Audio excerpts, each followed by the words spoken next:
안녕하십니까. 오늘은 2018년 국가직 구급 문제에 대해서 보겠습니다.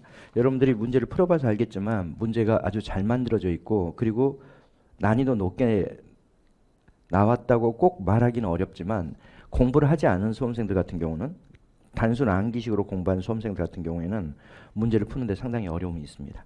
수준이 아주 높은 그리고 문제 출제를 아주 심도 있게 잘 만들어진 이런 문제로 구성이 되어 있는 게 2018년 국가직 구급 문제입니다. 먼저 우리가 1번 문제부터 봐보면 상황 적응적 접근 방법에 대한 설명으로 옳지 않은 것은 상황 적응 이론에 대한 것인데 상황 적응 이론은 여러분들이 다 알고 있는 것처럼 상황 변수에 맞게 여기에 맞게 조직 구조를 형성해야 그래야 조직의 효과성이 제고될 수 있다. 조직의 효과성. 이 세 가지를 가지고 논의하고 있는 겁니다. 상황 변수에 맞게 조직 구조를 형성해야만이 조직의 효과성이 제고될 수 있다고 보는 이론이 상황 적응 이론인데 이 상황 적응 이론에서 가장 중요한 것은 이게 뭐다? 바로 일반 이론을 비판하고 있다는 것이 대단히 중요합니다. 일반 이론이라고 하는 게 가학적 관리론, 원리주의, 그 다음에 관료제론. 가학적 관리론은 모든 조직은 분업하고 표준화해야 한다는 거고 원리주의자들은 모든 조직은 조직의 원리에 맞게 설계돼야 된다는 거고 관료제론은 모든 조직은 복잡성, 공익성, 직권성을 높여야 한다. 그래야만이 효과적이다라고 보고 있는 이론이 바로 이런 과거의 조직과 관련돼 있는 이론인데 이걸 비판합니다. 그리고 이들이 추구하는 것은 중범위 이론을 추구하는 거죠. 이 중범위 이론을 추구한다는 것은 얘네들은 이걸 나눠요. 그래서 환경이 유동적인 환경에 처해 있는 조직들은 복공집을 낮추고 복공집 이걸 낮추고 그리고 안정적인 환경에 처해 있는 조직들은 복공집을 높이고 이렇게 각각 상황에 맞게 다른 것이지 모든 조직이 분업하고 표준화해야 되고 모든 조직이 복공집을 높여야 한다. 이런 보편적인 원리를 제시하고 있는 조직 이론들을 비판하고 중간 범위를 설정해서 연구합니다. 이건 개별 이론 조직도 아니고 모든 조직도 아닌 유동적인 환경에 처해 있는 조직들 이렇게 그러니까 개별 조직도 아니고 모든 조직도 아니고 중간 범위를 설정해 나가는 거죠. 유동적인 환경에 처해 있는 조직들, 안정적인 환경에 처해 있는 조직들, 일상적인 기술을 사용하는 조직들, 또 비일상적 기술을 사용하는 조직들, 또 규모가 큰 조직들, 규모가 작은 조직들 이렇게 중간 범위를 설정해서 개별 조직도 아니고 모든 조직도 아닌 중간 범위를 설정해서 이론을 정립해 나가기 때문에 우리가 이것을 중범위 이론이라 그러는 거고 상황 적응 이론에서 가장 중요한 게 바로 이 중범위 이론입니다. 그러면 이 문제를 우리가 한번 봐보겠습니다. 체제 이론의 거시적 관점에 따라 체제 이론은 여러분들이 총론에서 공부하듯이 조직과 환경과의 관계를 중시하는 이론을 우리가 체제 이론이라 그럽니다. 당연히 이것도 환경과 관련해서 논의하는 거죠. 유동적인 환경에 처해 있는 조직들은 안정적인 환경에 처해 있는 조직들은 이렇게 이야기를 하고 있기 때문에 이것도 환경과 조직과의 관계를 바라보고 있기 때문에 체제 이론의 관점에 입각해 있는 겁니다.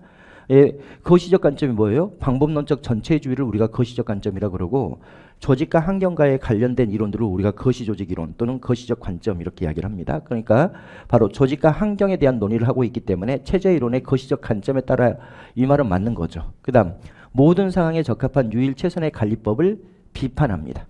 모든 상황에 적합한 유일 최선의 관리 방식을 제시하고 있는 것이 가학적 관리론, 원리주의, 관료제론 이런 것들인데 이걸 비판하고 모든 상황에 적합한 조직 구조는 없으며 이렇게 상황 변수에 맞게 설계되는 조직 구조가 있을 뿐이다라고 이야기를 하는 겁니다. 그래서 이게 틀린 거죠. 모든 상황에 적합한 유일 최선의 관리 방식을 제시하고 있는 가학적 관리론, 원리주의, 관료제론을 비판하고 상황에 맞는 조직 구조의 설계를 강조했던 겁니다. 두 번째로 체제 이론에서와 같이 조직은 일정한 경계를 가지고 환경과 구분되는 체제의 하나로 본다. 그렇습니다. 조직을 하나의 체제로 보고 조직 외부에 있는 요소들을 환경으로 보고 있는 거죠. 그러니까 조직을 하나의 체제로 봐야지만이 체제 밖에 있는 것과 상호작용하는데 체제 밖에를 우리가 환경이라고 이야기를 하는 겁니다. 그래서 조직과 환경에 대한 이론들은 항상 조직을 하나의 체제로 보고 있는 거고 그리고 환경과의 상호작용을 전제로 연구를 하고 있는 겁니다. 그래서 체제 이론과 같이 조직을 일정한 경계를 가지고 체제 밖의 요소들, 체제 밖의 요소들이 환경이죠. 환경과 상호작용하는 것을 연구하는 거죠. 맞죠? 그 다음 조직을 구성하고 운영하는 방법의 효율성은 그것이 처한 상황에 의존한다고 가정한다. 그렇죠. 규모, 기술, 환경 이런 상황 변수에 맞게 조직 구조를 형성해야지만이 조직의 효과성이 제고될 수 있다. 이렇게 이야기하고 있죠. 그다음 연구 대상이 될 변수를 한정하고 여기서 이제 상황 변수를 딱 한정하고 있어요. 규모, 기술, 환경 이렇게 연구 대상이 될 변수를 한정하고 있고 그리고 지금 여기 연구 대상이 될 변수는 복잡성, 공식성, 직권성. 그러니까 유동적인 환경에서는 복공집을 낮춰야 되고 안정적인 환경에서는 복공집을 높여야 되고 이렇게 복잡성, 공식성, 직권성 이걸 전제로 논의를 하고 있기 때문에 연구 대상이 될 변수를 한정하고 있는 거고 복잡한 상황적 조건들이 바로 환경 요소들이죠. 뭐 규모, 기술, 환경 이런 것들. 그래서 복잡한 상황적 조건들을 규모, 기술, 환경으로 이용하여서 거대 이론보다는 분석의 틀은 단순화 바로 이걸 이야기하는 거죠. 중범위 이론을 이야기하는 거예요. 거대 이론보다는 중간 범위를 설정해 나가는 것이다. 이 이야기를 지금 하고 있는데 4번 지문도 대단히 중요한 지문입니다. 연구 대상이 될 변수를 한정한다. 이것은 복잡성, 공식성, 직권성으로 이렇게 한정해서 논의를 한다는 거고 복잡한 상황적 조건들을 이용한다는 것은 상황 변수 중에서도 아주 중요한 상황 변수인 규모, 기술, 환경만을 상황 변수로 딱 보고 그것에 따라서 조직 구조를 이야기하고 있기 때문에 바로 거대 이론보다는 분석의 틀을 단순화한다. 맞는 지문이죠. 그래서 1번은 1번만 틀린 지문이고 나머지는 다 맞는 지문입니다. 2번 신공공관리론에 대한 비판적 논의에 해당하지 않는 것은 신공공관리론은 효율성 중심의 국가 운영을 우리가 신공공관리론이라고 이야기를 합니다. 신공공관리론은 시장주의와 신관리주의에 입각하여 효율성을 중시하는 국정 운영을 추구해 나가는 것을 우리가 신공공관리론이라고 이야기를 하죠. 그러면 1번 정치적 논리를 우선하여 틀렸죠. 신공공관리론은 효율성만을 중시합니다. 정치적 논리 이런 것은 전혀 고려하지 않습니다. 내부 관리적 효율성을 경시하는 경향이 있다. 이건 거꾸로 나와야 되겠죠. 내부 관리적 효율성만을 중시하기 때문에 정치적 논리를 경시하는 경향이 있습니다. 그래서 신공공관리론은 정치적 논리에 대한 것이 전혀 없어요. 바로 민주성 이런 것에 대한 논의가 전혀 없다. 뭐만을 중시하기 때문에 내부 관리의 효율성만을 중시합니다. 항상 여러분들이 신공공관리론을 우리가 일반적 의미로 보게 되면 첫째 뭐가 있어요? 신관리주의가 있죠. 신관리주의는 경영관리 기법을 행정에 도입해서 행정 내부를 효율화하는 거예요. 그 다음에 두 번째로는 시장주의죠. 시장주의는 정부 내부의 업무를 일일이 다 검토해서 시장이 수행하는 것이 더 효율적이라면 다 시장으로 이전하는 겁니다. 그러니까 신관리주의와 시장주의에 입각한 공공관리를 우리가 신공공관리론이라 그러는데 이건 다 어디에 초점이 있냐면 조직 내부에 초점이 있어요. 조직 내부. 조직 내부의 업무를 일일이 검토해서 시장으로 이전하거나 정부 조직 내부의 업무에 경영관리기법, 기업의 관리기법을 행정에 도입하거나 이런 것이기 때문에 내부 관리적 효율성만을 중시하지 국민의 참여 이런 것들을 전혀 보지 않습니다. 국민은 당연히 여러분들이 국가를 전제로 보면 환경 요소잖아요. 그러니까 내부에 대한 논의만 있는 거지 바로 국민과 관련된 정치적 논리는 경시하고 있는 것이죠. 그런데 이것은 반대로 나와 있기 때문에 틀린 거죠. 두 번째로 고객 중심 논리는 국민을 관료 주도의 행정 서비스 제공에 의존하는 수동적 존재로 전락시킬 우려가 있다. 늘 선생님 수업에서 강조했던 것처럼 고객과 시민은 구별되는 겁니다. 고객은 생산자 선택 권한만을 가지고 있는 수동적 존재이고 시민은 정책 과정에 직접 참여하는 능동적 존재인데 신공공관리론은 고객지향적 행정을 추구하기 때문에 바로 시민을 고객으로 인식하게 되는 거고 능동적 존재가 아닌 수동적 존재로 인식하고 있는 거죠. 그래서 이건 올바른 비판이죠. 신공공관리론에 대한 올바른 비판. 세 번째, 민주적 책임성과 기업가적 재량권 간의 갈등으로 인하여 정부 관료제의 효율성을 제고하기 어렵다. 일단은 신공공관리론은 책임성이 저하됩니다. 당연하게. 왜 그래요? 여기는 신공공관리론에서는 기본적으로 시민들에 대하여 책임지는 게 없어요. 여긴 민주적 책임성이니까 바로 국민에 대한 책임성인데 기업가적 재량권 간의 갈등 이렇게 돼 있는데 선생님이 수업 시간에 늘 이야기했던 것처럼 민주성과 관련된 게 뭐예요? 세 가지 가치라 그랬죠. 민주성의 구성 요소를 반드시 머릿속에 두고 있어야 돼요. 참여, 참여, 공개, 책임, 통제. 책임, 통제.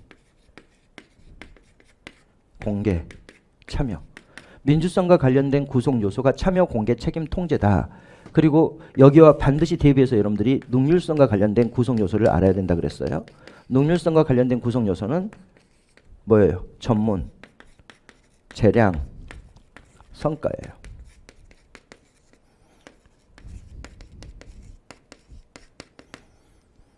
그러니까 신공공관리론은 능률성을 중시하는 거예요. 그러니까 이걸 중시하는 거야. 관료들에게 재량권을 부여하고 그다음에 성과에 의한 통제를 강조하고 있는 거죠.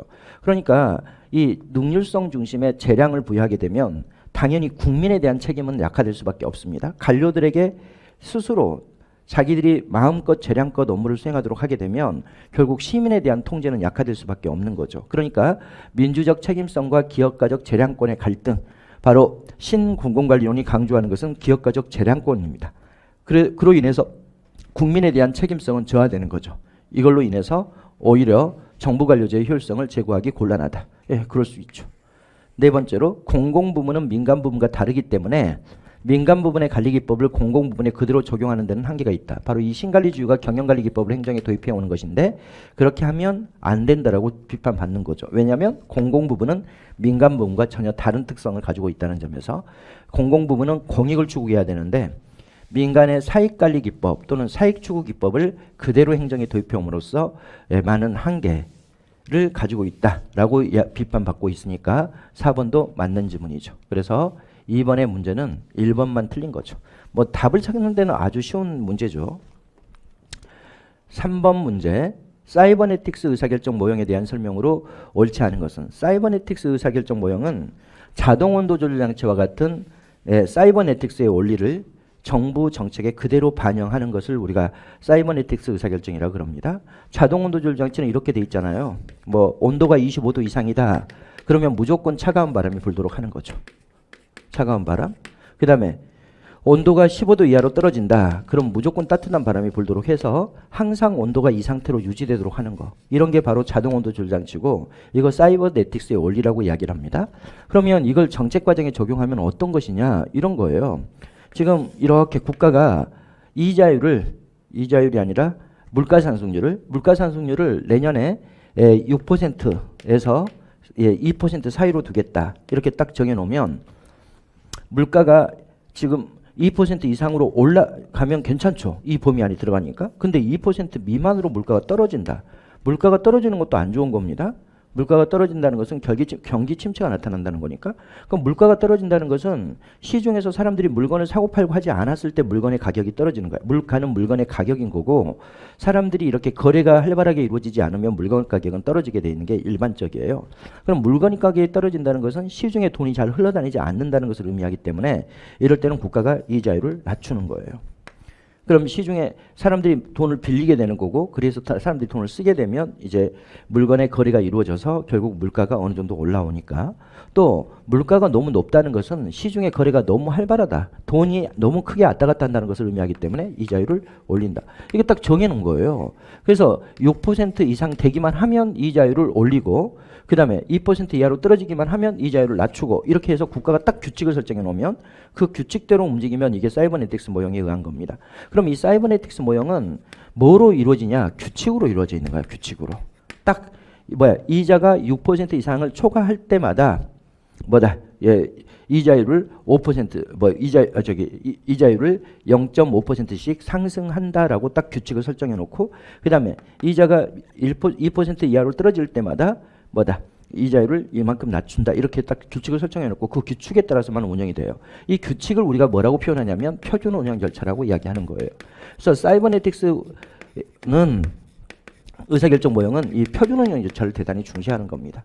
이 방역 체제하고도 똑같습니다. 방역 체제도 이렇게 국가가 딱 규칙을 설정해 놓습니다.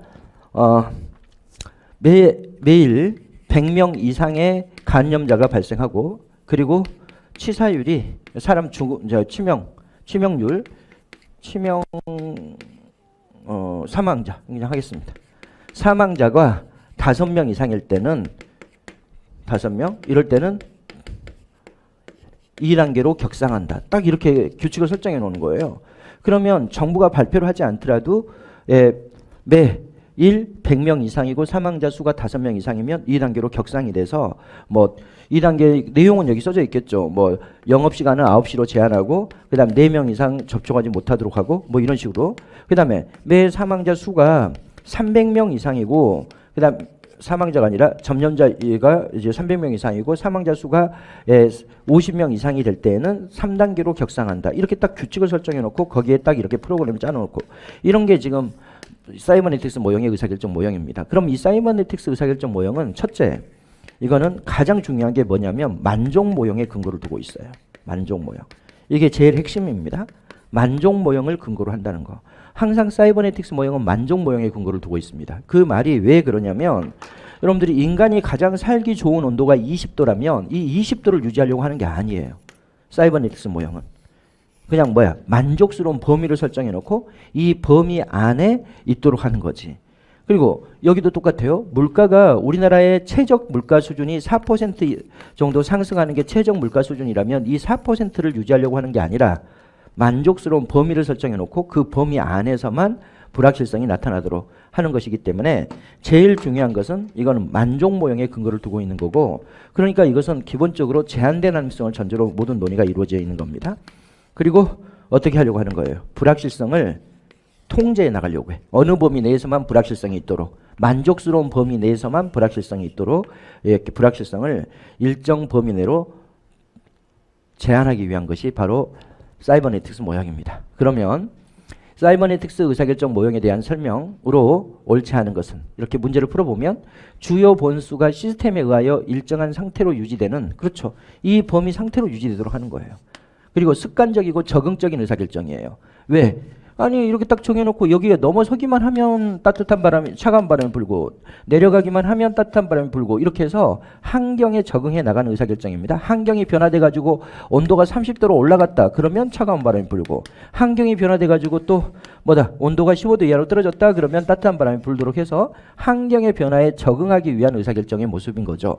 그래서 이거는 일정한 상태로 주요 변수가 시스템에 의하여, 시스템이 이제 바로 이런 체제인데 여기서 이야기하는 이런 이 표준응용 절차 같은 것을 이야기하는데 이것에 의하여 일정한 상태로 유지되는 적응적 의사결정이죠. 문제를 해결하고 목표를 달성하기 위해 정보와 대안의 강범위한 탐색을 강조한다. 여러분들이 정보와 대안의 강범위한 탐색을 추구하는 것은 합리 모형입니다. 여기는 만족 모형에 근거를 두고 있다는 것을 반드시 알고 있어야 됩니다. 그러면 만족 모형은 어떻게 해요? 정보와 대안을 어떻게 하죠? 무자질적이고 순차적으로 탐색해 나가지 모든 대안을 탐색해 나가거나 강범위한 대안을 탐색해 나가지 않습니다. 그러니까 뭐야? 몇몇 한정된 대안만을 탐색하는 것이지 모든 대안을 강범위하게 탐색하고 이렇게 하지는 않죠. 그러니까 이게 틀린 거야. 항상 여러분들이 사이버네틱스 모형이 시험 문제 나오잖아요. 그럼 만족 모형을 떠올리면서 문제를 풀어야 됩니다.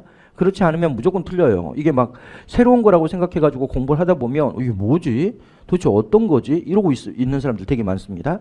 이 사이버네틱스 모형은 만족 모형에 근거를 두고 있기 때문에 모든 정보와 대안을 강범위하게 탐색하기보다는 제한된 탐색 또는 한정된 탐색이 이루어집니다. 3번 자동온도 조절장치와 같이 사전에 프로그램화된 메커니즘에 따라 의사결정이 이루어진다. 바로 이렇게 프로그램화되어 있는, 이걸 우리는 뭐라 그래요? 표준운영 절차라고 이야기하는 거야. 딱 정해져 있는 25도 이상이면 차가운 바람이 불도록 딱 규칙이 설정되어 있고, 그 다음에 15도 이하로 떨어지면 따뜻한 바람이 불도록 규칙을 딱 설정해 놓고 그 규칙에 따라서만 움직이는데 그 규칙이 바로 표준운영 절차인 거죠. 여기서는 규칙, 표준운영 절차를 뭐라고 표현한 거야? 프로그램화된 메커니즘 이렇게 표현하고 있는 겁니다. 한정된 범위의 변수에만 관심을 집중함으로써 불확실성을 통제하는 모형이다. 그렇죠. 불확실성을 이 범위 내로만 딱 한정시키려 나가려고 하는 것이기 때문에 바로 불확실성을 통제하는 것이고, 모든 변수를 다 이렇게 표준응용 절차를 만들어서 하진 않습니다. 몇몇 아주 중요한 변수를 이렇게 프로그램화해서 그 프로그램화된 방식대로 운영해 나가기 때문에 한정된 범위의 변수만을 관심을 집중시키고 불확실성을 통제하고자 하는 의사결정 모형이죠. 답은 그래서 2번입니다. 여러분들이 잘 정리를 해 두셔야 됩니다. 선생님 지금 해설을 이게 다 내용 부분이 다 정리가 돼 있죠. 그걸 정확하게 여러분들이 알아두셔야 되겠습니다. 그 다음 4번 근무성적 평정상의 오류 중 평정자가 일관성 있는 평정 기준을 갖지 못해서 간대화와 엄격화 경향이 불규칙하게 나타나는 오류를 우리는 총계적 오류라 그러죠. 규칙적으로 나타나는 오류를 우리는 뭐라 그래요? 규칙적 오류. 이렇게 불규칙적으로 나타나는 오류를 총계적 오류 이렇게 이야기를 합니다. 연쇄 효과는 하나의 평정 요소가 유사한 다른 평정 요소에 영향을 미치는 현상을 이야기하고, 집중화 경향은 모든 사람들에게 평정자가 중간 점수를 주는 것을 이야기하는 거죠. 이것은 뭐 1초짜리 문제죠. 그래서 답은 4번입니다. 5번 롤즈의 정의론에 대한 설명으로 옳지 않은 것은, 롤즈의 정의론은 간단하게 우리가 한번 봐보겠습니다. 이것도 롤즈의 정의론에서는 제일 먼저 중요한 게 기본적으로 뭐다? 가정이 대단히 중요하죠. 롤즈의 정의론은 첫째, 가정과 관련해서 이 사람이 인지상의 조건으로 뭘 주장하냐면 무지의 배일. 무지의 배일은 무슨 뜻이라 그랬어요? 내가 어떻게 태어날지 전혀 모른다. 내가 유현진처럼 아주 뛰어난 운동신경을 가지고 태어날지 아니면 내가 어떤 장애를 가지고 태어날지 전혀 알지 못한다. 이게 무지의 배일입니다. 그리고 동기상의 조건으로 보면 그렇게 해서 내가 태어나면 나는 나의 이익만을 추구해요. 남에 대한 간섭 전혀 하지 않습니다. 바로 뭐죠? 상호 무관심의 합리성. 무관심. 예. 세 번째로 봐보면 의사결정과 관련해서 사람들은 자기가 최악으로 태어날 것이라고 의사결정한다. 최악으로 태어날 것이라고 의사결정해서 보다 나은 상태를 추구해 나간다는 거예요. 그래서 얘네들은 맥시민 원칙에 따라서 의사결정하는 거죠. 맥시민 원칙. 맥시민 원칙은 최악을 고려해. 최악을 고려한다는 건 이것과 연결되어 있는 거야. 내가 뭐다? 최소 약자. 그 사회 내에서 가장 불우한 상태로 내가 태어난다. 최악을 고려하고 그 중에 더 좋은 대안을 선택해 나간다. 이게 이제 바로 맥시민 원칙인 거죠. 이 세 가지 조건이 모두 충족된 상태를 이 사람은 온초적 상태라고 그러는 거고, 이 온초적 상태라는 가정하에서 논의를 해 나갑니다. 그러면 이 사람은 이 가정하에서 사람들은 이 가정이라면 사람들은 자신이 제시한 정의의 원리에 대해서 합의해 줄 것이라는 거예요. 모든 국민들이, 대부분의 국민들이 자기가 가장 불우한 사람으로 태어날 것이라는 가정하에서 의사결정한다면 자기가 제시하는 정의의 원리를 뭘 해줄 것이다. 합의해 줄 것이다. 그래서 이거는 항상 모든 사람들이 거기에 대해서 합의해 준다. 이걸 사회계약론이라고 이야기하는 겁니다. 사회계약론에 입각해서 모든 논의가 이루어져요. 이 사람이. 그리고 나서 이 사람은 이 가정하에서 정의의 원칙을 제시해 나가죠. 그래서 제1원칙이 있는데 제1원칙은 공평한 자유의 원칙이죠. 그 다음에 두 번째로 제2원칙이 있는데 제2원칙은 두 개로 나눠집니다. 하나는 바로 기회균등의 원칙, 또 하나는 차등의 원칙, 이렇게 이제 두 개로 나눠져 있습니다. 그러면 이 공평한 자유의 원칙은 뭐다? 타인의 유사한 자유와 상충되지 않은 범위에서 최대한 자유를 누린다는 원칙이고, 이거는 자유주의자들의 사고가 반영되어 있는 거죠. 기회균등의 원칙은 모든 불평등은 기회가 공평하게 보장된 상태에서 이루어져야 한다. 이것도 자유주의자들의 사고를 반영하고 있는 거예요. 차등의 원칙은 최소 약자가 이익이 되는 경우에만 차등은 정의롭다. 이것은 사회주의의 원칙을 반영하고 있는 거예요. 그래서 이 사람은 자유주의와 사회주의를 절충시켜 놓은 것이죠. 그렇죠? 이게 이제 바로 롤즈의 정의론이고, 선생님이 자세히 설명을 하지 않는 것은 여러분들이 다 알고 있다는 전제하에서 빠르게 설명만 하고 있는 겁니다. 그 다음에 세 번째로 보면 이 사람의 이론의 한계를 알아두셔야 되는데, 이 이론의 한계는 첫째, 이것은 가정상의 한계가 있어요. 왜 사람들이 이렇게 의사결정하냐? 왜 내가 최악으로 태어날 것이라는 가정하에서 의사결정한다고 가정하느냐? 이 바로 의사결정에서의 의사결정 방식에 대해서 사람들이 이렇게 의사결정할 것이라는 가정 자체가 비현실적이라고 비판을 받는 거고요. 그 다음 두 번째로 이 이론은 자유주의와 사회주의를 절충시켰는데, 오히려 자유주의자들의 입장에서는 왜 이런 원칙이 필요하냐라고 해서 비판을 받는 거고, 또 사회주의자들의 입장에서는 이분이 이렇게 이야기하죠. 이 원칙과 이 원칙이 충돌하면 이 원칙이 우선하고, 이 원칙 내에서 충돌이 이루어지면 기회균등의 원칙이 우선한다고 한단 말이죠. 그럼 사회주의자들 입장에서는 자기들이 주장하는 차등의 원칙이 가장 우선순위에서 가장 마지막 단계이기 때문에 바로 뭐다? 바로 사회주의자들은 그 부분을 비판합니다. 왜 차등의 원칙이 우선순위에서 제일 마지막 단계냐? 그래서 양쪽의 비판을 받아요. 양면의 비판을 받는 거고, 그 다음에 이제 제일 중요한 게 공리주의자들의 시각이 중요한데, 이 공리주의자들은 총효용 극대화를 추구하는 관점이 바로 공리주의자입니다. 총효용 극대화. 이걸 추구하는 관점이 바로 공리주의자예요. 근데 이 공리주의자들은 극단적인 예를 들어서 롤즈의 정의론을 비판합니다. 지금 공리주의자들의 시각을 봐보면 이런 겁니다. 갑이라는 사이가 있고 을이라는 사이가 있고 이러면, 갑이라는 사이에서 가장 잘 사는 사람이 1조를 가지고 있고, 가장 못 사는 사람이 10원을 가지고 있고, 그 다음에 을이라는 사이에서는 가장 잘 사는 사람이 30원을 가지고 있고, 가장 못 사는 사람이 20원을 가지고 있다. 이러면 공리주의자들은 총효용을 중시해. 총효용. 총효용은 뭐야? 전체값을 중시해. 1조 플러스 10원. 이게 전체값이죠. 1조 10원이 있고 여기는 50원이잖아요. 그럼 어디가 더 규모가 크죠? 총 효용이 크죠? 여기가 더 크죠? 그럼 여기가 무조건 정의로운 사회다라고 보는 게 공리주의자들의 시각이라면 롤즈는 그렇게 보지 않습니다. 최소약자를 봐요. 여기 최소약자는 10원을 가지고 있고 여기는 최소약자는 20원을 가지고 있기 때문에 여기 을 사이의 최소약자가 훨씬 더 큰 값을 가지고 있기 때문에 여기가 더 정의롭다고 보는 게 롤즈의 정의론인데 예, 롤즈는 공리주의자들은 이걸 비판합니다. 뭐다? 아니 그러면 이렇게 경제력의 차이가 있는데 이게 더 정의로운 사회라는 거냐라고 비판하는 거고 롤즈는 그렇다라고 대답해요. 그렇다. 그럼 이렇게 불평등이 있는 사회가 그럼 정의로운 사회냐?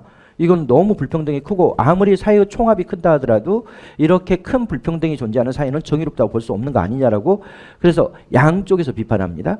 롤즈는 공리주의자들을 비판하고 공리주의자들은 뭐다? 극단적인 예를 들어서 롤즈를 비판하고 있습니다. 그래서 여기까지 우리가 문제를 풀어보면 자유와 평등의 조화를 추구하는 중도적인 입장보다는 자유방임주의에 의한 전통적 자유주의 입장을 취하고 있다. 절대 그렇지 않습니다. 롤즈는 자유주의적 사고에 입각해 있죠. 그러나 뭐도 반영해요. 사회주의적 사고도 반영하고 있는 것이죠.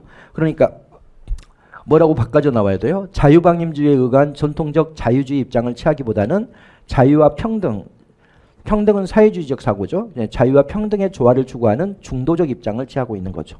1번이 틀린 거죠.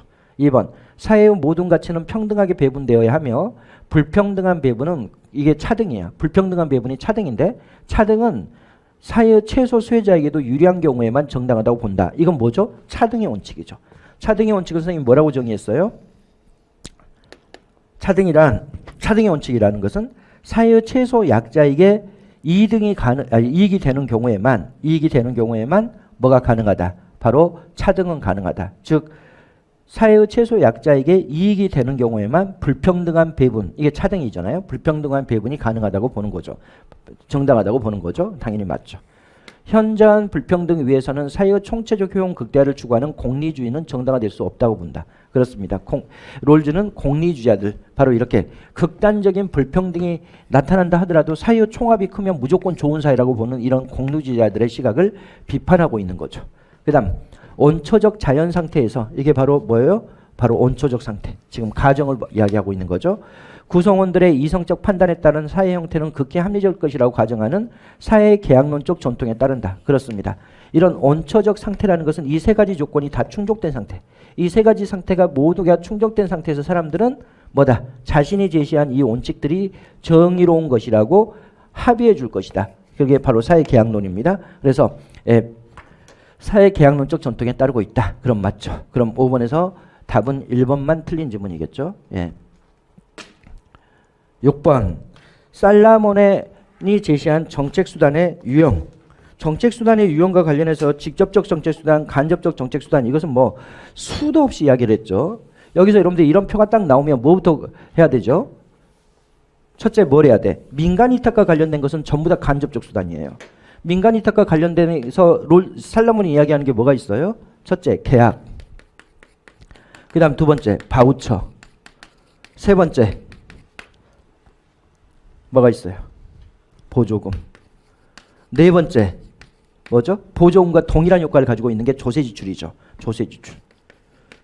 이거는 그냥 빼도 박도 않게 그냥 간접적 수단이야. 민간이탁이니까 직접성과 간접성은 뭘 기준으로 해요? 정부가 직접 정책을 수행해 나가느냐 아니면 민간이 정책을 수행해 나가느냐를 기준으로 직접수단, 간접수단을 우리가 구분하는데 민간이탁에 포함되어 있는 것은 당연히 간접수단입니다.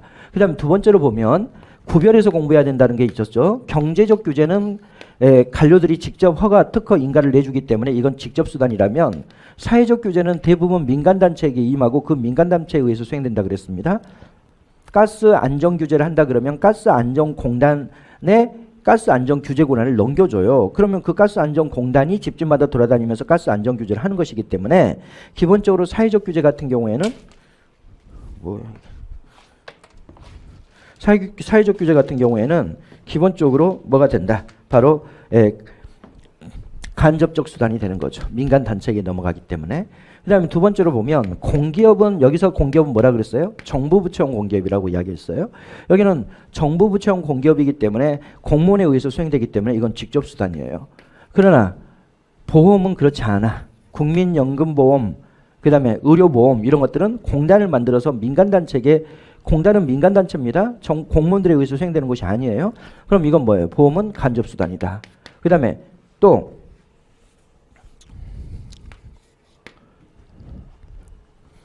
부별해서 공부해야 되는 게 또 뭐가 있어요?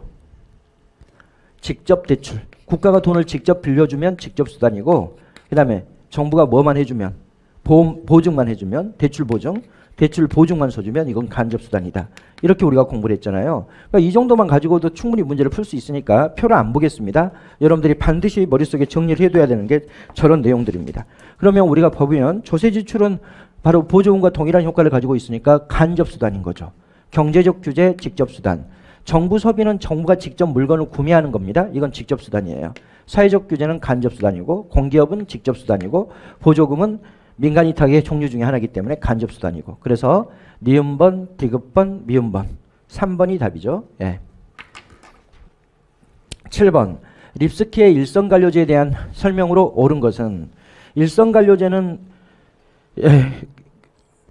일성간료로 구성되어 있는 조직을 우리가 일성간료제라고 이야기를 합니다. 그러면 일성간료는 또 누구냐? 고객과 직접 대면하는 간료를 우리가 일성간료라 그러죠. 그러니까 고객과 직접 대면하는 간료인 일성간료로 구성되어 있는 조직이 바로 일성간료제고, 대표적인 저기가 어디예요? 파출소라든지 학교라든지 여기를 생각해야 된다 그랬습니다. 일성간료는 워낙 비정형적인 업무 상황에 처해 있기 때문에, 아주 다양한 업무 상황에 처해 있기 때문에 재량이 대단히 넓습니다. 그러나 일성간료들은 성과평가를 잘 받지를 않아요. 왜냐하면 직무 범위가 모호하고, 그리고 목표 자체가 이율배반적이기 때문에 성과평가가 잘 이루어지지 않습니다.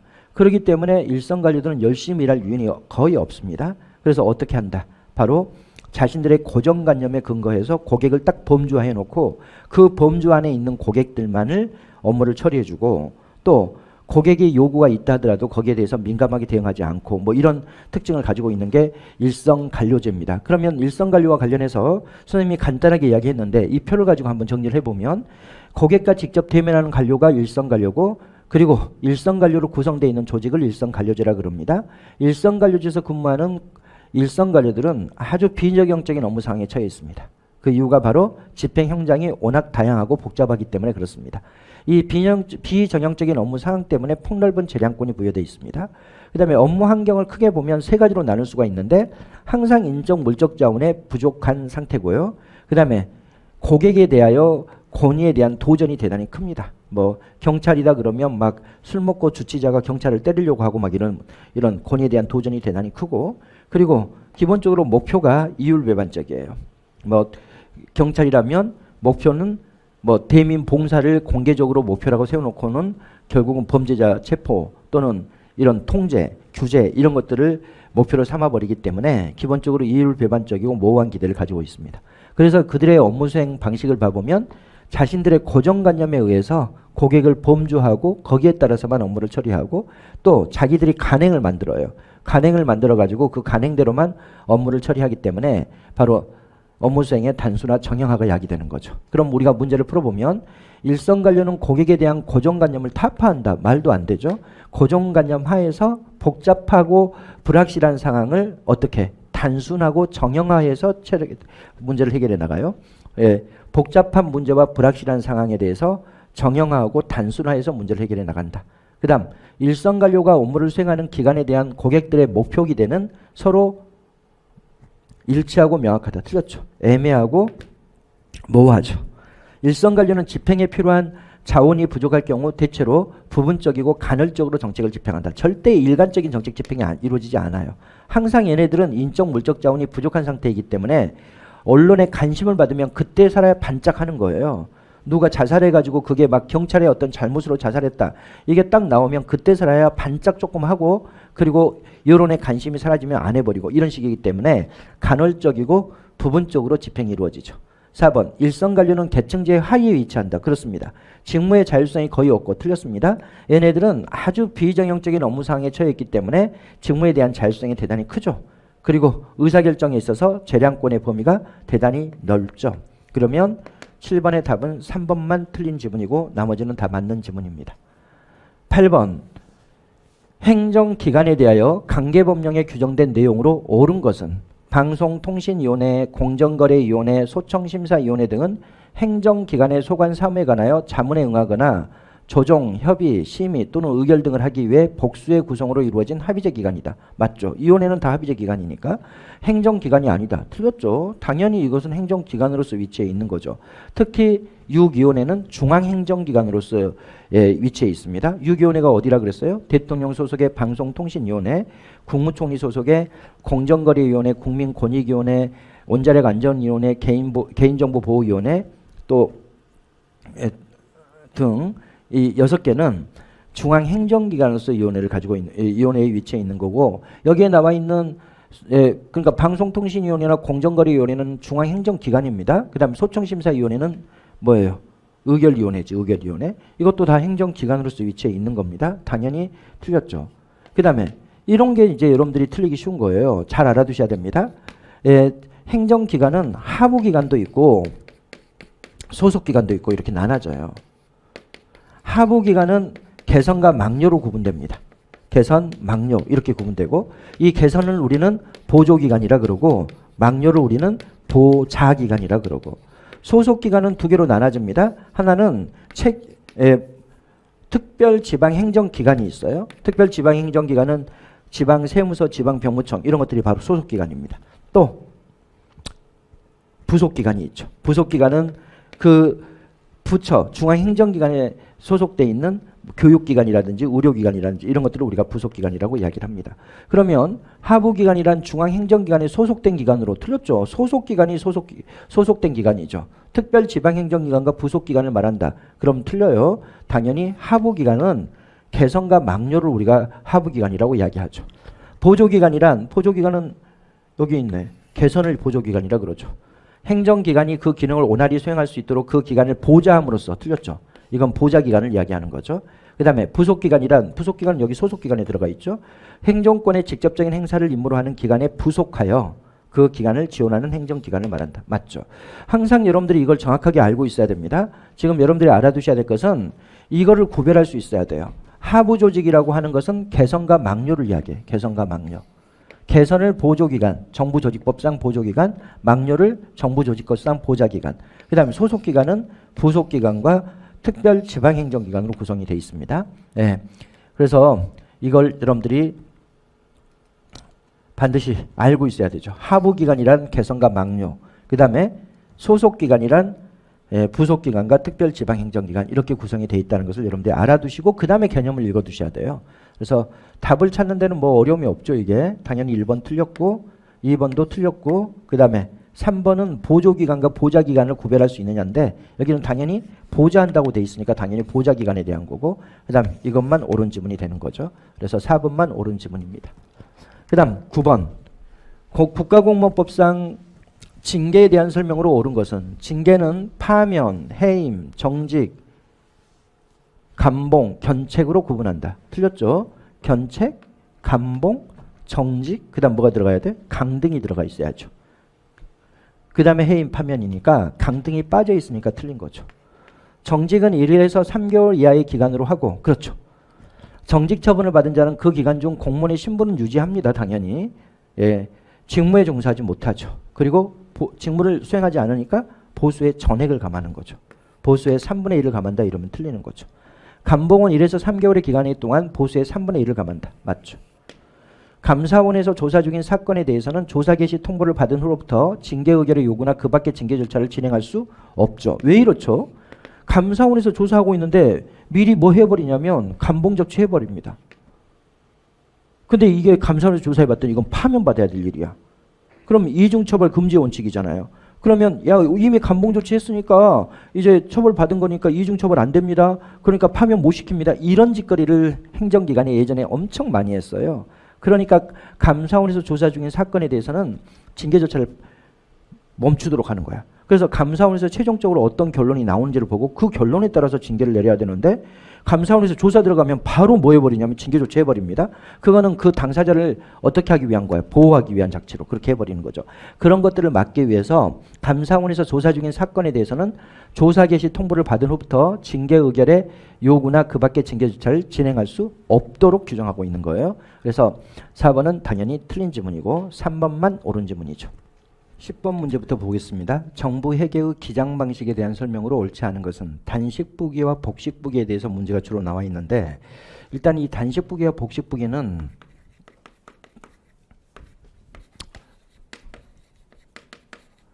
이거는 이게 여러분들이 단식부기, 복식부기, 발생주의, 현금주의는 가계부를 작성하는 요령이라고 여러분들이 생각하시면 됩니다. 가계부 작성 방법에 대한 거예요. 근데 여기는 이 장부 기장 방식에 대한 거예요. 장부 기장 방식. 여기에 근거를 두고 단식부기와 복식부기가 구별되는데, 단식부기는 거래의 일면만을 기록합니다. 근데 복식부기는 거래의 양면을 기록하죠. 양면. 그러면 이걸 예를 들어보면 이런 거죠. 단식부기는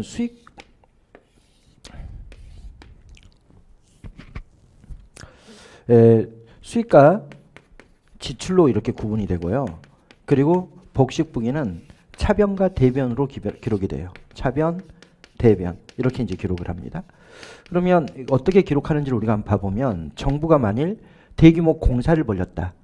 그래서 대규모 이 건축물을 하나 만들었는데 그게 사용된 금액이 만일 500억이 사용됐다. 그러면 이 500억이 건축비로 사용이 됐다면 여기는 그냥 이렇게 지출 500 이렇게 써져 있는 거예요. 500짜리 건물이 건설됐다면. 그런데 복식부기는 양면을 기록합니다. 정확하게 선생님이 지금 기록하는 방식은 정확하지는 않습니다. 지금 제가 이야기하고자 하는 것은 여러분들에게 이해를 시켜주기 위해서 이렇게 예를 쓰는 거지, 실제 기장 방식은 따로 정해져 있는데, 예를 들자면 이런 겁니다. 차변에 500억, 현금 500억이 나간 거예요. 그러나 또 대변에는 500억짜리 건물이 생긴 거잖아요. 그러니까 여기는 자산을 기록하죠. 500억 이렇게 기록하는 거예요. 양면을 기록하는 겁니다. 여기는 일면만 기록하는 거죠. 또 한편으로 보면 국가가 소유하고 있는 잡종재산을 팔았다. 그걸 300억 주고 팔았다. 이러면 기본적으로 여기 단식부기에서는 수입 300억 이렇게만 기록해요. 그러나 여기는 수입이 300억이 생겼는데 그게 300억짜리 자산이 없어진 거잖아요. 마이너스 300억 이렇게 기록하는 겁니다. 그렇게 되면 여기 차변의 합 마이너스 200이죠. 그 다음 대변의 합 플러스 200이죠. 이게 같아야 돼요. 이걸 우리는 뭐라 그러냐면 차변과 대변의 값이 같아야 되는 것을 대차 평균의 원리라고 이야기를 하고요. 이 대차 평균의 원리를 통해서 뭘 할 수가 있냐면 자기검증 기능을 수행할 수가 있어요. 이 회계장부가 오류가 있는지 없는지를 정확하게 파악할 수 있는 게 복식부기예요. 복식부기의 가장 중요한 것은 여기에요. 자기검증 기능 장치가 있다는 거예요. 자기검증. 차변의 합과 대변의 합이 같아져야 하는, 만일 다르게 나오면 어떻게 되는 거야? 뭔가 장부에 오류가 있다는 것을 의미하는 거예요. 그래서 차변과 대변의 합이 같아져야 되는 것을 우리가 대차 평균의 원리라 그러는 거고, 그리고 이것은 자기검증 기능을 수행해요. 그리고 실제 선생님이 이야기하는 것처럼 이렇게 기록하지는 않아요. 정확하게는 어떻게 기록한다 그랬어요? 여러분들이 어떻게 외우라 그랬어요? 8가지를 기록한다 그랬어요. 자산의 증가와 감소를 기록하고, 그 다음에 부채의 증가와 감소를 기록하고, 그 다음에 자본의 증가와 감소를 기록하고, 그 다음 수익과 비용을 기록하고, 그래서 총 8가지를 기록하는 겁니다. 여기 증가, 감소, 증가, 감소, 증가, 감소 6개에다가 수익과 비용 이렇게 하는데, 차변에는 주로 뭘 기록하냐면 차변에는 증가되는 것만 외우라 그랬어요. 차, 산, 비용 이렇게 오시면 돼요. 산, 비용 이렇게 기록합니다. 이게 뭐죠? 자산의 증가, 그 다음에 비용의 발생. 나머지는 차변에는 감소되는 것만 기록합니다. 감소되는 것을 기록합니다. 그게 바로 이제 자본의 감소, 그 다음에 또 여기 부채의 감소, 이걸 기록하는 겁니다. 그래서 외울 때 차, 산, 비용. 그래서 이 8가지 중에서 정확하게 4개죠. 줄여보면 4개죠. 4개 중에서 2개는 증가를 기록하고, 차, 산, 비용 이걸 기록하고, 나머지 2개는 감소를 기록하고, 대변은 거꾸로입니다. 자산의 감소, 그 다음에 수익의 발생, 그 다음에 자본의 증가, 그 다음 부채의 증가 이렇게 기록해요. 이렇게 기록해서 이 차변의 합과 대변의 합이 같게 나오면 어떻게 되고, 바로 이게 오류가 없다는 것이 확인이 되는 거고, 이게 다르게 나오면 뭐다? 오류가 있다는 게 확인이 되고, 그래서 자기검증 기능을 가지고 있는 게 바로 복식부기입니다. 그러면 우리가 문제를 풀어보면 단식부기는 자산과 부채를 인식하지 못합니다. 자산과 부채를 인식하지 못하는 부기 방식이 발생주의가 아니라 현금주의죠. 그러니까 단식부기는 현금주의와 친화성이 있는 거고 복식부기는 발생주의와 친화성이 있어요. 그래서 1번은 틀린 거죠. 2번 단식부기는 현금의 수지와 같이 수지, 수익과 지출 이걸 이야기하는 거예요. 예, 단일 항목의 증감을 중심으로 기록하는 방식이다. 그렇죠. 거래의 일면만을 기록하기 때문에 단일 항목을 중심으로 기록이 이루어집니다. 복식부기에서는 계정 과목 간의 유기적 관련성이 있기 때문에 상호 검증을 통한 부정이나 오류의 발견이 쉽다. 바로 복식부기는 자기검증 기능을 가지고 있다는 것을 저렇게 풀어서 지금 표현하고 있는 거죠. 네 번째, 복식부기는 하나의 거래를 대차 평균의 원리에 따라 차변과 대변에 동시에 기록한다. 그래서 동시에 기록하기 때문에 대차 평균, 바로 뭐야? 차변과 대변의 값이 같아지는 거. 이게 딱 나오는 거고 그걸 통해서 자동 검증 기능이 이루어지는 겁니다. 그래서 3번, 4번 다 옳은 지문이죠. 2번도 옳은 지문이고 1번만 틀린 지문이죠. 답을 맞추는데 어려움이 있는 것은 아니에요. 이 문제가. 다만 여러분들이 이걸 정확하게 다 이해하고 있어야 돼. 이게 왜 이렇게 표현이 되어 있는지를 정확하게 여러분들이 이해하는 게 중요합니다. 11번 문제로 들어와서 예산과 재정관리에 대한 설명으로 옳지 않은 것은 우리나라의 예산은 행정부가 제출하고 국회가 심의 확정하지만 미국과 같은 세출 예산 법률의 형식은 아니다. 그렇죠. 미국은 예산 법률주의에 입각해 있지만 우리나라는 예산 의결주의에 입각해 있기 때문에 미국과 다르죠. 미국은 예산 법률의 형식이라면 우리나라는 예산 의결의 형식을 가지고 있습니다. 그래서 1번은 맞는 거죠. 두 번째로 조세는 현 세대의 의사결정에 대한 재정 부담을 미래 세대로 전가하지 않는다. 그렇죠. 이것도 여러분들이 좀 이해를 해두시면 이 도로를 건설한다. 도로를 건설할 때 이 도로를 건설하는 비용은요. 여러 가지로 우리가 충당을 할 수가 있어요. 조세로 충당할 수도 있겠죠. 그 다음에 두 번째로는 국공채를 발행해서 충당할 수도 있습니다. 국공채는 국민에게 돈을 빌려서 국공채를 발행해서 할 수도 있는 거고 그 다음 세 번째로는 외상공사 할 수 있어요. 예산공사. 그런 게 민자유치예요. 민자유치 중에서도 특히 이런 거 BTL 이런 것은 너네가 공사해줘. 대신 우리가 매달 조금씩 임대료 줄게. 이거 아닙니까? 그럼 이건 예산공사를 이야기하는 거예요. 근데 이 두 개는요. 항상 뭐하고 연결돼 있냐면 이것은 수익자 부담주의하고 연결돼 있어요. 그럼 이게 무슨 말입니까? 이러면 이 도로를 언제부터 언제까지 건설했냐면 2021년에 공사가 시작돼서 2025년까지 건설이 됐습니다. 그리고 2025년이 돼서야 비로소 개통이 됐어요. 그러면 지금 이 국공채나 민자유치 같은 경우에는 2021년부터 2025년까지는 돈을 빌려서 하든지 아니면 외상을 지든지 이렇게 한다는 거예요. 그리고 나중에 이게 개통이 되면 그때 이용객에게 돈을 받아서 이 도를 사용하는 사람들에게 돈을 받거나 또는 이때 살고 있는 사람들에게 왜냐하면 이 도로 건설로 도로를 이용하지 않더라도 그때 살고 있는 사람들은 경제적 효과를 얻을 수 있으니까 개통이 되면 바로 그들에게 조세를 부과해서 이 돈을 갚아나간다는 거예요. 그러니까 결국 이것은 미래 세대에게 비용 전가가 이루어지는 거죠. 미래 세대에게. 그렇죠. 앞으로 이제 이 도를 이용할 사람들이 그 돈을 갚아나가기 때문에 미래 세대에게 비용 전가가 이루어지는 거고 조세로 하면 그렇지 않습니다. 조세로 하면 지금 현 세대들, 지금 살고 있는 사람들에게 돈을 걷어서 이 도로가 건설되는 것이기 때문에 미래 세대에게 비용 전가가 전혀 이루어지지 않는 거고 바로 여기는 수익자 부담주의가 실현되지 못하는 한계가 있는 거죠. 왜? 선생님이 2021년부터 2025년까지 지금 이 도로 건설에 대한 비용을 다 부담을 했단 말이죠. 그리고 2025년에 개통될 때는 이미 죽었어요. 그러면 돈만 내놓고 한 번도 이용 못하는 경우가 생겨나는 게 바로 조세 부담의 문제란 말이죠. 이게 바로 뭐야? 수익자 부담주의가 전혀 실현되지 않는 모습인 거죠. 여기는 이제 수익자 부담금을 전제로 해서 이런 것들을 갚아나가는 거라면 이거는 그렇지 않은 제도죠. 그러면 지금 문제를 풀어보면 조세는 현 세대의 의사결정에 대한 재정 부담을 미래 세대로 전가하지 않는다. 그렇죠. 그 장점이라고도 볼 수 있죠. 물론 수익자 부담주의를 실현하지 못한다는 단점이 있지만 미래 세대에게 전가하지 않는다는 장점이 있는 거죠. 그 다음에 성과주의 예산제도의 도입에도 불구하고 품목별 예산제도는 우리나라에서 여전히 활용되고 있다. 선생님이 늘 강조했던 거죠. 이게 장, 관, 항, 세항, 목 이렇게 우리나라 예산 과목은 분류되어 있는데 장과 관은 기능별 분류죠. 항은 사업별 분류야. 항과 세항은 사업별 분류고 사업별 분류가 바로 성과예요. 왜? 성과주의 예산은 사업별로 편성되는 거잖아요.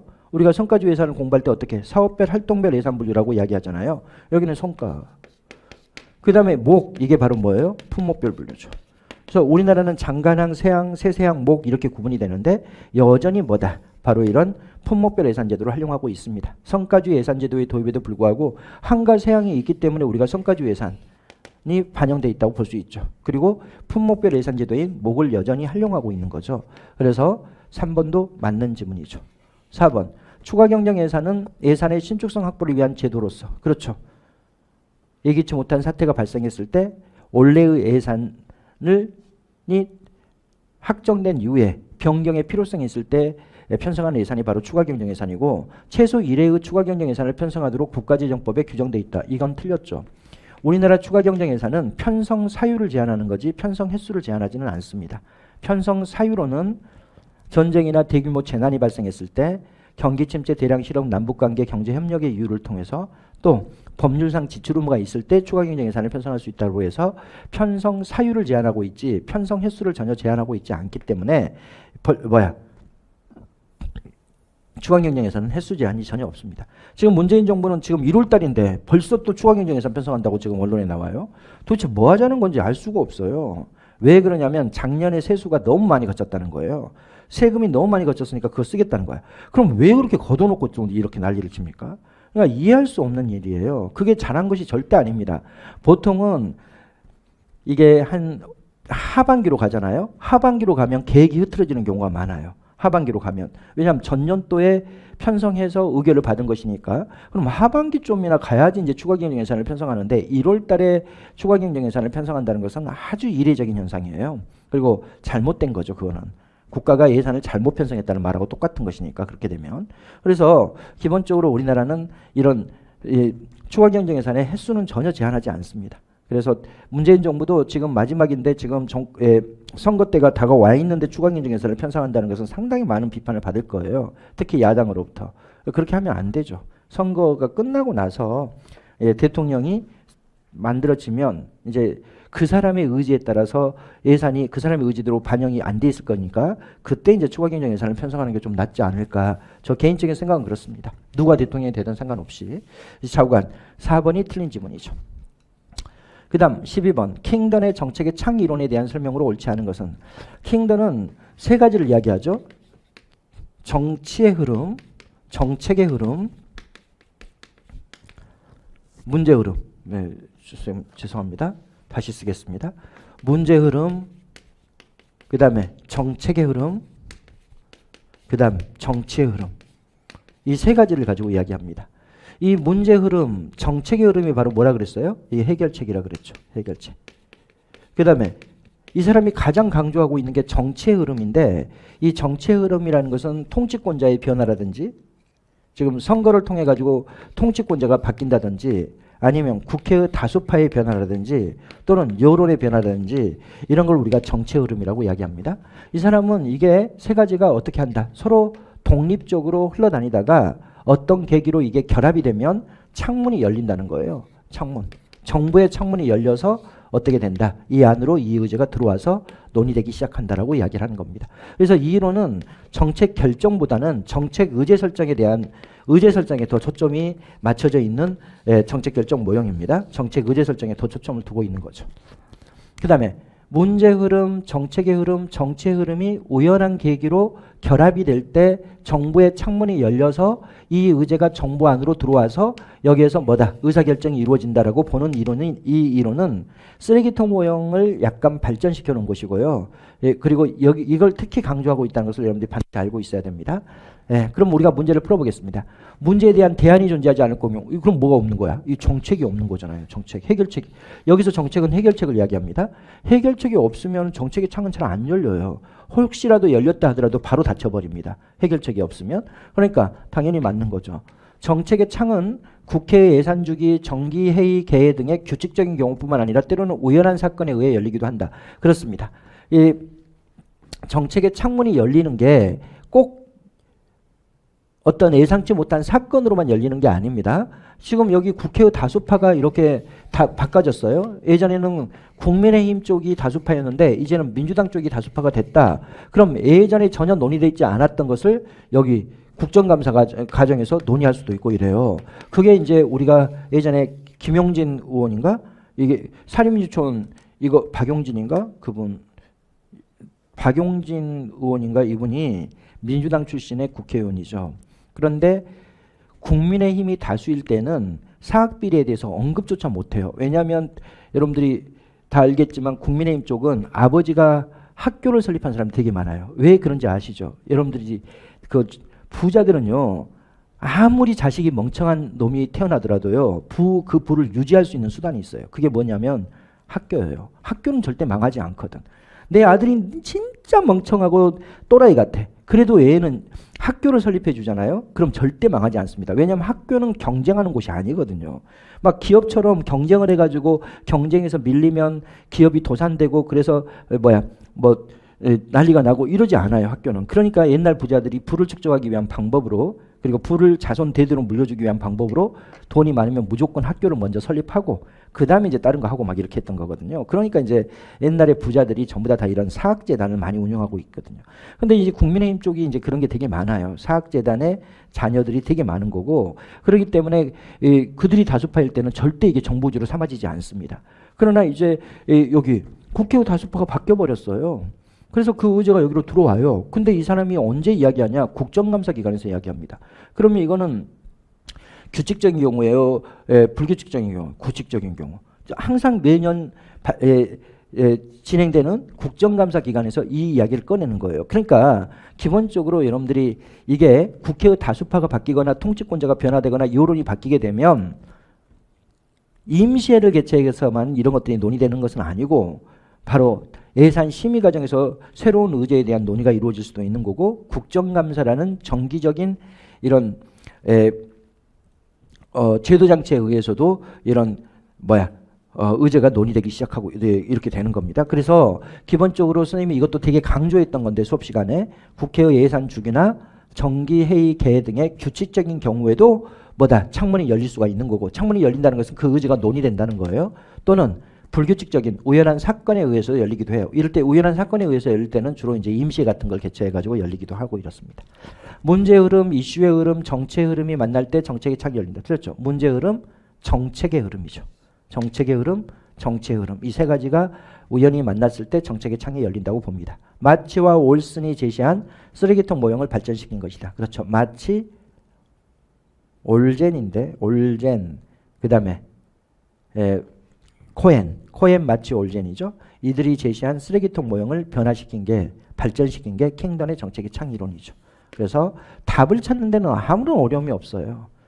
답은 3번이죠. 그러나 이제 각각의 지문들을 여러분들이 정확하게 이해를 해주시는 게 중요합니다. 그 다음 13번 문제로 넘어가서 보겠습니다.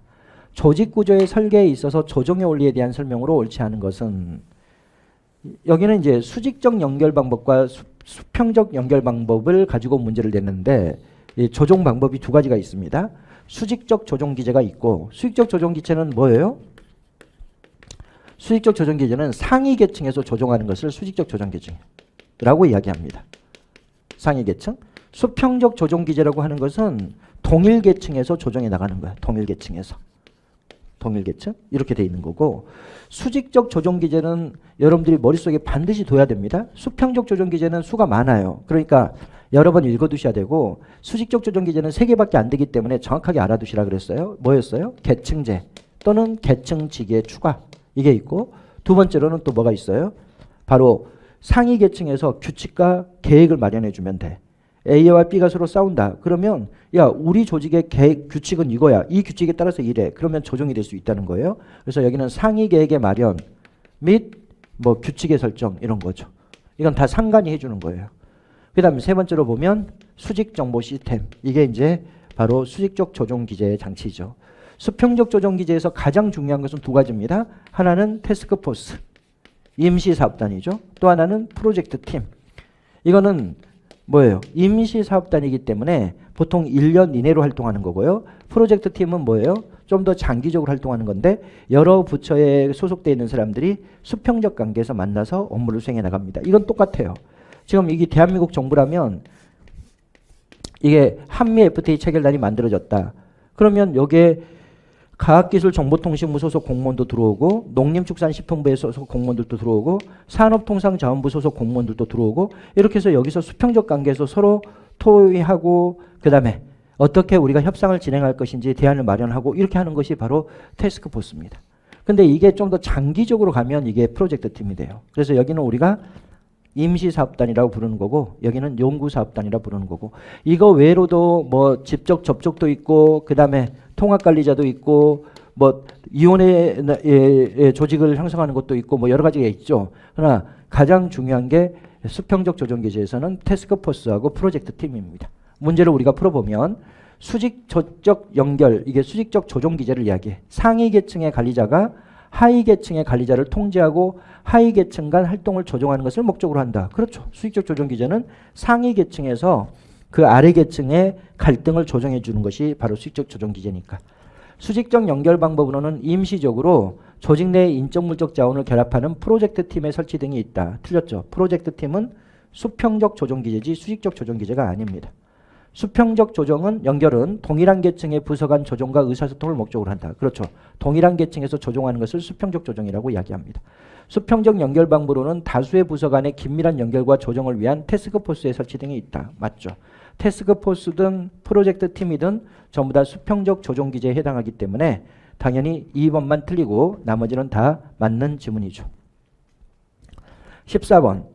우리나라의 성인지 예산 제도에 대한 설명으로 옳지 않은 것은 1번. 정부는 예산이 여성과 남성에 미치는 효과를 평가하고 그 결과를 정부의 예산 편성에 반영하기 위해 노력해야 한다. 그렇죠. 성인지 예산 결산 제도는 남성을 위해서 예산이 사용되는지 여성을 위해서 예산이 사용되는지를 예산서에 명시하도록 하는 제도이기 때문에 당연히 맞는 거죠. 그 다음에 성인지 예산서는 기획재무 장관이 각 중앙관서의 장과 협의하여 제시한 작성 기준 및 방식에 따라 여성가족부 장관이 작성한다. 틀렸습니다. 성인지 예산 결산 제도는 기획재무 장관이 뭘 제시해줘요? 작성 방법을 제시해줘요. 근데 누구와 협의해서 하냐? 이게 틀린 거죠. 여성가족부 장관. 기획재무 장관이 여가부 장관과 협의하여 제시한 작성 기준 및 방식에 따라 각 중앙관서의 장이 작성합니다. 이 법조문도 여러분들이 잘 알고 있어야 됩니다. 성인지 예산서는 기획재무 장관이 여성가족부 장관과 협의하여 제시한 작성 기준에 따라서 각 부처의 장이 작성하는 거예요. 각 중앙관서의 장이 작성합니다. 3번 성인지 예산서에는 성인지 예산의 개요, 규모, 성평등 기대 효과, 성과 목표 및 성별 수혜 분석 등의 내용이 포함되어야 한다. 맞죠? 성인지 결산서에는 집행 실적, 성평등 효과 분석 및 평가 등이 포함되어야 한다. 3번 지문과 4번 지문은 법조문을 그대로 옮겨놓은 건데 여러분들이 읽어두셔야 됩니다. 이걸 틀리게끔 낼 수는 없어요. 어떻게 틀리게 내겠어요? 뭐 이런 걸 작성한다 이런 것은 이걸 뭐 한두 개가 빠졌다 그래서 틀린 답이 될 수 있는 것도 아니고 그냥 이런 걸 작성하나 보다라고 여러분들이 이해만 하면 되는데 그래도 여러분들이 법조문이니까 잘 읽어두시고 시험전에 이게 나올 가능성이 제일 높죠. 예, 뭐다 성인지 예산서는 누가 작성하느냐 그리고 작성 기준은 누가 제시해 주느냐 그리고 누구와 협의해서 작성 기준을 제시하느냐 이런 것들이 대단히 중요하고 답은 2번이죠. 15번 우리나라의 결산에 대한 설명으로 옳지 않은 것은 각 중앙관서의 장은 회계 연도마다 소관 기금의 결산 보고서를 중앙관서 결산 보고서에 통합하여 작성해야 한다. 그렇습니다. 우리나라 결산서에는요. 일반회계 특별회계만 들어가 있으면 안 돼요. 뭐까지 포함해서 작성하도록 돼 있어요? 기금까지 포함해서 작성하도록 돼 있어요. 각 중앙관서의 장이 각 중앙관서별로 결산 보고서를 작성하는데 거기에는 뭐가 포함되어 있어야 된다. 기금이 포함되어 있어야 한다예요. 그래서 각 중앙관서장이 각 중앙관서별로 이렇게 결산서를 작성해서 기획재무장관에게 제출하면 기획재무장관은 그걸 다 통합해요. 그걸 다 통합해서 국가 결산보고서를 작성하고 그걸 국무회의 심의 대통령의 승인을 얻고 그걸 감사원에 보내면 감사원이 거기서 회계검사를 하죠. 불법 재정 지출이 있는지 없는지 회계검사를 해서 다시 기획재무장관에게 보내주면 기획재무장관은 그것을 국회에 제출합니다. 그러면 국회가 예비심사, 종합심사, 본회의 의결을 통해서 심의 의결해 나갑니다. 그러면 쭉 선생님 말로 표현했는데 1번은 당연히 맞는 거고요. 기금을 포함해서 작성하도록 한다. 이걸 여러분들이 알아두셔야 됩니다. 그 다음에 결산은 국회의 심의를 거쳐 국무회의 의결과 대통령 승인으로 종료된다. 말도 안 되죠. 먼저 어떻게 해야 돼? 국무회의 심의 대통령 승인을 얻어서 어디로 보내야 돼요? 감사원에 보내는 겁니다. 그럼 감사원에서 불법 재정 지출이 있는지를 따져보고 그리고 그것을 다시 기획재정부에게 보내주면 기획재정부가 국회에 제출하고 국회가 바로 의결로 최종적인 확정이 끝나는 거죠. 그다음 정부는 감사원의 검사를 거친 국가결산보고서를 국회에 제출해야 한다. 그렇죠.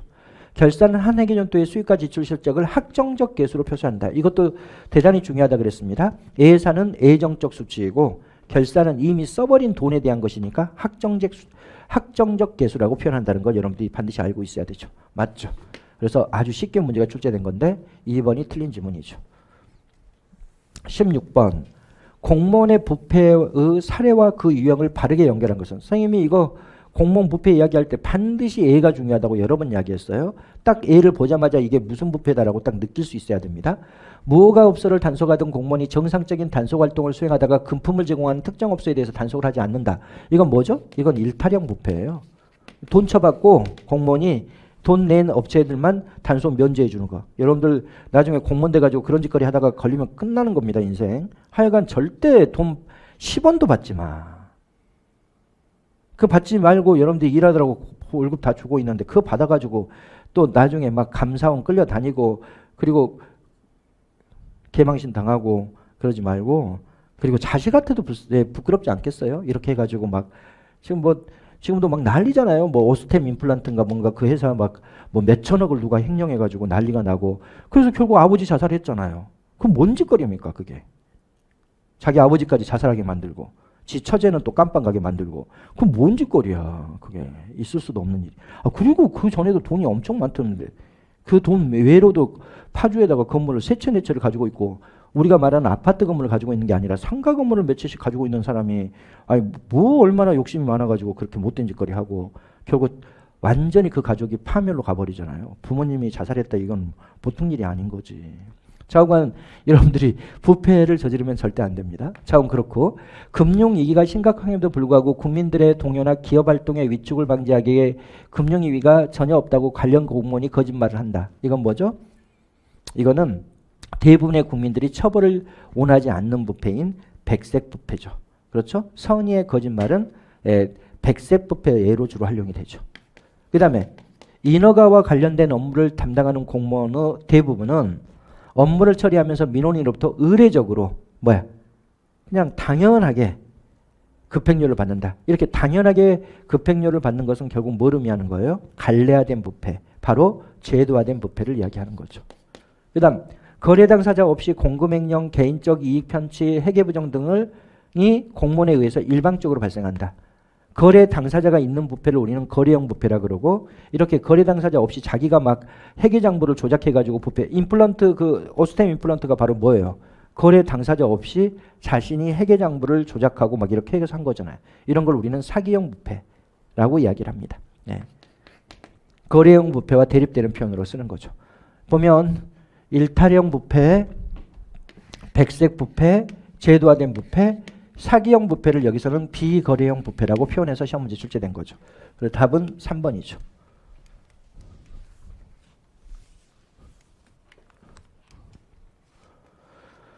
17번 지방자치법상 지방의회에 대한 내용으로 옳지 않은 것은 지방의회는 조례로 정하는 바에 따라 위원회를 둘 수 있으며 그렇습니다. 지방의회는 조례로 정하는 바에 따라 위원회를 둘 수 있는데 그 위원회에는 뭐가 있어요? 바로 상임위원회도 있고 특별위원회도 있다. 예. 지방의회는 그 의결로 소속 의원의 사직을 허가할 수 있다. 그렇습니다. 의원은 마음대로 사표 못 냅니다. 어떻게 해야 돼요? 지방의회에 내가 사표 내겠다라고 이렇게 알리고 지방의회에서 의결로 그 사직을 허가합니다. 만일 폐회 중일 때는 지방의회 의장이 바로 허가할 수 있도록 되어 있습니다. 다음 의장은 의결에서 표결권을 가집니다. 의장은 의결에서 표결권을 가지며 찬성과 반대가 같으면 부결된 것으로 보는 거죠. 4번 지방의회에서 부결된 의안은 같은 회기 중에 다시 발의하거나 제출할 수 없다. 이게 뭐죠? 일사부재의 원칙이죠. 한번 부결이 됐으면 또 다시 한번 또 제 아들 딸하고 똑같아. 가위바위보를 해가지고 지네들이 한번 졌으면 아빠 또 해 막 하고 난리가 나잖아요. 그러면 얼마나 지방의회가 의결 사항이 의결 과정에서 복잡해지고 한번 결과가 나왔는데 또 다시 해야 되고 이게 재투표하는 거하고 똑같은 것인데 절대 그렇지 못하도록 돼 있죠. 일사부재의 원칙이 명시되어 있는 겁니다. 그럼 여기서 틀린 것은 3번만 틀린 거죠. 의장은 표결권을 갖는다. 18번 프렌치와 레이븐의 권력의 유형 분류해서 권력의 온천이 아닌 것은, 이것도 우리가 매번 공부하는 거죠. 권력에서는 이것만 알면 된다라고 선생님 늘 이야기했던 거죠. 뭐죠? 첫째, 중거적 권력, 두 번째로 전문적 권력, 세 번째로는 합법적 권력. 이걸 우리가 정통적 권력이라고도 이야기하죠. 네 번째로는 보상적 권력, 다섯 번째는 강제적 권력. 이렇게 돼 있는 거죠. 그럼 여기서는 상징이라는 건 없습니다. 중거 있죠. 그 다음에 전문적 권력이 있죠. 그 다음에 합법적 권력이 여기 안 나와 있죠. 보상적 권력이 있고 강제적 권력이 있죠. 그러면 1번만 답인 거죠. 이건 1초짜리 문제죠. 19번 문제, 전문경력관 제도. 전문경력관은 선생님이 늘 이야기하지만 예를 잘 알아두시는 게 되게 중요해요. 전문경력관은 간호전문경력관. 선생님 이걸 예로 수업 시간에 여러 번 알려줬죠. 간호전문경력관이라는 것은 뭐냐. 이렇게 전문경력관으로 들어온 사람은요. 이 사람을 인사 업무나 예산 업무를 시키면 안 돼요. 간호에 대한 전문성을 가지고 있어서 들어온 사람이니까 이 업무만 시켜준다는 거예요. 그러니까 간호전문경력관으로 들어온 사람은 간호 업무만 하는 거예요. 그래서 전문경력관은 어떤 데다 하는 거냐면 여기다 하는 거예요. 순환보직이 곤란하거나 장기재직 등이 필요한 특수업무 분야. 그렇죠. 이 사람은 인사, 예산, 막 조직관리 이렇게 순환보직 시키면 안 되겠죠. 이렇게 들어온 사람은 당연히 간호 업무만 하도록 해줘야 되겠죠. 그래서 순환보직이 곤란하거나 장기직 등이 필요한 특수업무 분야의 직위를 소속 장관은 인사혁신처장과 협의하여 전문경력관 직위로 지정할 수가 있고, 그리고 이 전문경력관은 뭐가 없다 그랬어요? 직군, 직렬의 구분도 없고, 그리고 뭐의 구분도 없다. 계급도 없다. 이렇게 이야기를 했죠. 네. 그래서 일반직 공무원과 마찬가지로 계급 구분과 직군 및 직렬의 분류를 적용한다. 그러면 틀려요. 그리고 여기서 특히 또 알아두셔야 될 게 이게 중요합니다. 전문경력관은 현재 우리나라는 일반직 공무원으로 분류되어 있다는 걸 반드시 알고 있어야 돼요. 경력직 공무원 중에서도 일반직 공무원 중에 하나로 전문경력관을 두고 있다는 걸 반드시 알고 있어야 됩니다. 그리고 전문경력관은 계급 구분도 없고 직군과 직렬로도 구분되지 아니하는 공무원입니다. 전문경력관 직위의 구는 직무의 특성과 난이도 및 직무에 요구되는 숙련도에 따라 구분한다. 그렇죠. 각급 전문경력관, 낙급 전문경력관, 다급 전문경력관 이렇게 나눠서 구분하는데, 이게 현재 우리나라의 계급체제로 보면 5급에 상당하고 여기는 7급에 상당하고 여기는 9급에 상당하는데, 여기는 이게 계급이 아니에요. 업무의 숙련도에 따른 거예요. 그러니까 절대로 다군으로 들어온 전문경력관이 나군으로 승진 못합니다. 선생님 이게 무슨 말입니까? 이러면 이런 거야. 다군은 이 모집할 때 이렇게 모집해요. 뭐다? 전문학사. 그러니까 전문대 졸업해도 된다는 거예요. 전문학사로서 간호학과를 졸업하고, 그리고 뭐다? 뭐 병상이 50개 이상인 병원에서 5년 이상 근무한 자를 대상으로 한다. 그럼 여기는 그럼 어떡하겠어요? 여기는 조건이 더 달라요. 여기는 4년제 학사죠. 학사학위 소지자, 4년제 학사학위 소지자로서 100개 이상의 병상을 가진 병원에서 10년 이상 근무한 사람을 대상으로 한다. 이런 식으로 모집을 해요. 그러니까 아무리 이 사람이 열심히 일한다고 해서 이 조건이 충족되지는 않잖아요. 그러니까 승진될 수는 없는 거야. 여기는 이제 뭐 석사학위 이상 소지자로서 간호학으로 석사학위 이상 소지자로서 병상이 200개 이상인 병원에서 10년 이상 근무한 사람을 대상으로 한다.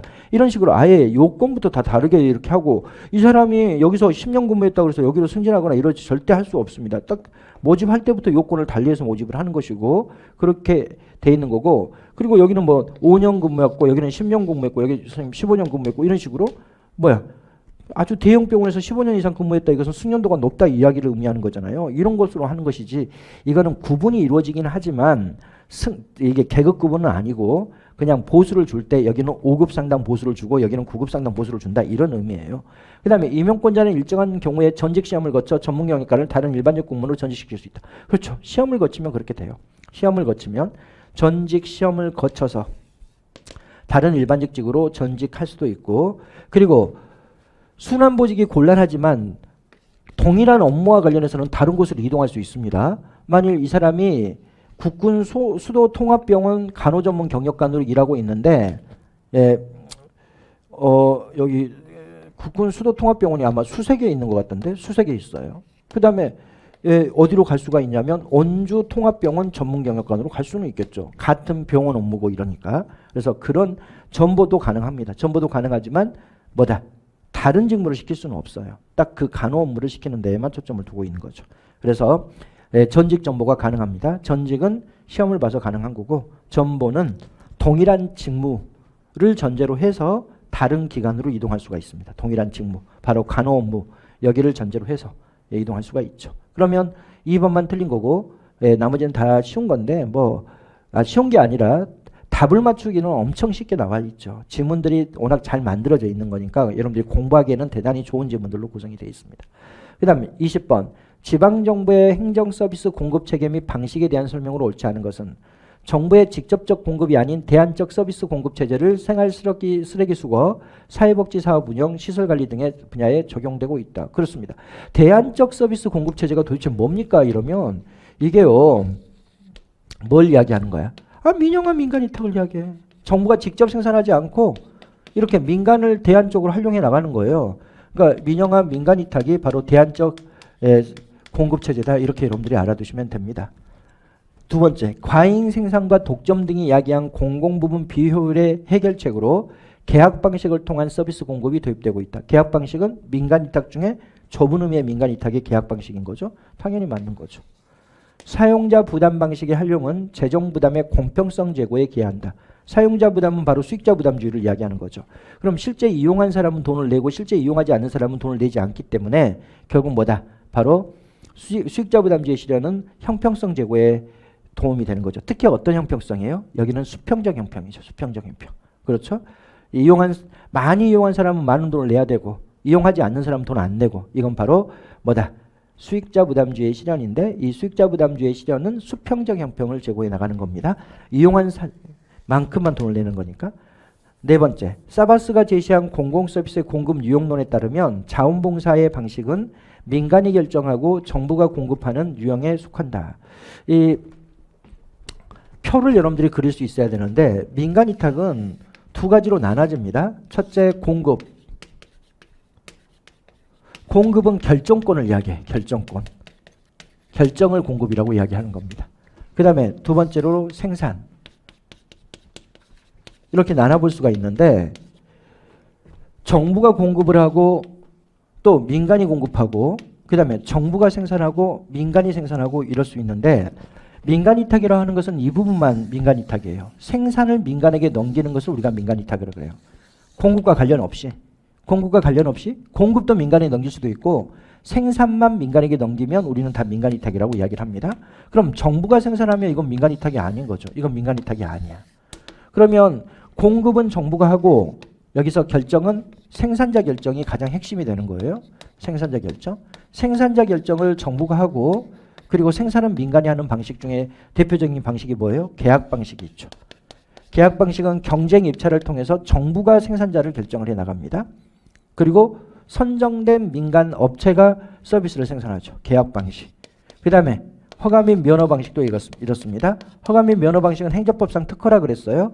정부가 특정 업체를 선정해서 독점적 생산권을 부여해요. 그럼 정부가 민간 생산자를 결정하는 거고 그리고 선정된 민간 사업자가 서비스를 생산하기 때문에 허가 및 면허 방식도 정부가 공급을 결정하고 그리고 생산은 민간이 하는 거죠.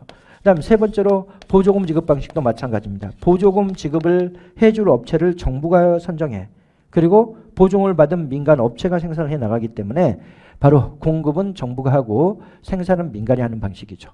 바우처 방식은 여기에 들어가죠. 바우처 방식은 정부가 바우처를 주게 되면 그 바우처를 가지고 있는 사람이 업체를 선정해. 나는 저 업체에서 서비스 받을 거야. 그래서 바우처를 가지고 있는 민간 행위자가 생산자를 결정을 하고 그리고 결정된 생산자가 바로 서비스를 제공하기 때문에 생산과 공급이 모두 다 민간이 하는 거고 그 다음에 자원봉사 방식.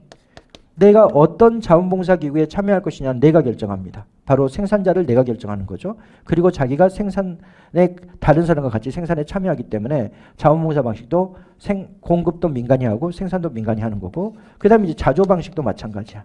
수많은 자조단체가 있는데 그중에 어떤 단체에 참여할 것이냐는 내가 결정하는 거고 그리고 그 자조 방식에 의해서 내가 참여를 하게 되면 결국 어떻게 돼? 바로 내가 생산하는 모습이 되기 때문에 이 자조 방식도 공급은 민간이 하는 거고 생산도 민간이 하는 건데 여러분들이 이 표를 반드시 그릴 수 있어야 돼요. 선생님이 지금 이거는 민간 위탁이 아니라 그랬어요. 생산을 이 민간이 담당하는 거. 이쪽이 바로 민간 위탁이 되는 거고 이걸 왜 이렇게 되는지를 여러분들이 잘 알아두셔야 됩니다. 그럼 우리가 문제로 들어가서 봐봅니다. 사바스가 제시한 공공서비스 공급 유형론에 따르면 자원봉사 방식은 민간이 결정하고 맞습니다. 민간이 결정하죠. 그렇죠? 정부가 공급한다. 결정이 공급이에요. 근데 이게 문제를 잘못 냈어. 정확하게는 정부가 생산한다. 이렇게 나왔어야 되는데 당연히 틀렸죠. 민간이 결정하고 민간이 생산해요. 민간이. 그래서 민간이 결정한다. 그래서 민간이 공급하고 그 다음에 민간이 생산하는 유형에 속하는 거죠. 그렇죠? 그래서 4번이 틀린 겁니다. 저 표로 그릴 수 있어야 돼. 어찌됐건 틀린 거야. 민간이 결정하고 맞아. 여기까지는. 그리고 민간이 생산하는 거예요. 민간이.